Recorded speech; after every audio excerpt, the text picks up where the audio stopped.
प्यारे बच्चों, आप सभी को पता है कि भारत विविधताओं का देश है।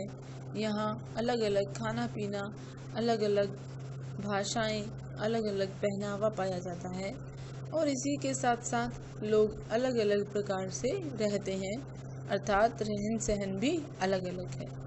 आप सभी जानते हैं कि कोई व्यक्ति एक छोटी सी झोपड़ी में भी रहता है तो कोई एक बड़े बंगलों में या फिर फ्लैट में भी रहता है।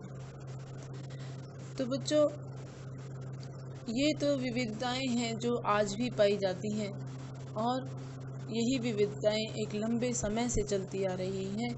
भारत जब गुलामी की बेड़ियों में बंधा हुआ था, उस समय पर लोग किस प्रकार से अपने घरों को बनाते थे, किस प्रकार से अपना रहन सहन व्यतीत करते थे, आइए देखते हैं, जानते हैं। आज़ादी के समय पर या उससे पहले आप कह सकते हैं कि भारत अधिक विकासशील नहीं था और यहाँ के लोग झोपड़ियों में ही ज़्यादातर रहते थे। या तो झोपड़ियाँ थी या फिर कच्चा हाउसेस बनाकर रहते थे, जो कि किससे बनते थे? मिट्टी की ही ईंटों से बनाए जाते थे और उनके ऊपर मिट्टी का ही लेप दे दिया जाता था, जिसके ऊपर लोग सुंदर सुंदर रंगकारी करते थे और अपने घरों को सुंदर बनाकर रहते थे। आप देख सकते हैं ये जो कच्चा हाउस है, इसके अंदर ईंटों से पैटर्न बनाया हुआ है, बीच में उसी से ही खिड़की बनाई हुई है और ऊपर भी मिट्टी का ही छत है। जो पहाड़ी क्षेत्र हैं या फिर पहले भी थे, वहाँ पर लोग वुडन हाउसेस बनाकर रहते थे और अभी भी रहते हैं।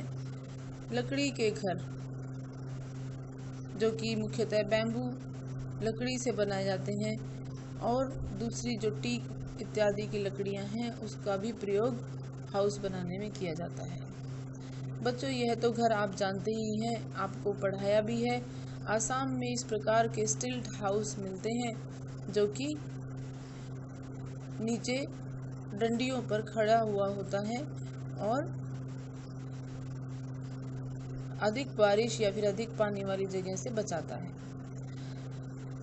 अब जब समय बदला भारत में, तो फिर आप देखते हैं कि ब्रिक हाउसेस भी आए। स्वतंत्रता के बाद भारत की स्थिति बदली और ईंटों के घर भी बनने शुरू हुए और इस प्रकार से आप देखते हैं कि लोगों के सुंदर सुंदर मकान बने हुए हैं और अब तो लोग बंगलोज इत्यादि में भी रहते हैं, फ्लैट्स बनाते हैं, मल्टी स्टोरी हाउसेस में रहते हैं। मल्टी स्टोरी हाउसेस अलग अलग प्रकार के होते हैं, जिन्हें आइए हम थोड़ा सा देखते हैं। बच्चों, इसके साथ साथ आपको ये सभी लिखने और इनकी ड्राइंग भी करनी है। Different types of houses with their drawings. ये फ्लैट हैं जो कि मल्टी स्टोरी बिल्डिंग के में या फिर 5 या 6 मंजिला जो घर होते हैं, उनके अंदर से यदि आप एक स्टोरी ले लेते हैं तो वो आपका फ्लैट कहलाता है। बच्चों, इस प्रकार से मल्टी स्टोरीड हाउस होते हैं। आप देख सकते हैं अलग अलग तरह के ये हाउसेस हैं और विभिन्न प्रकार के घर हम अपने आसपास देखते हैं। तो आपको ये सभी बनाने और लिखने हैं। धन्यवाद।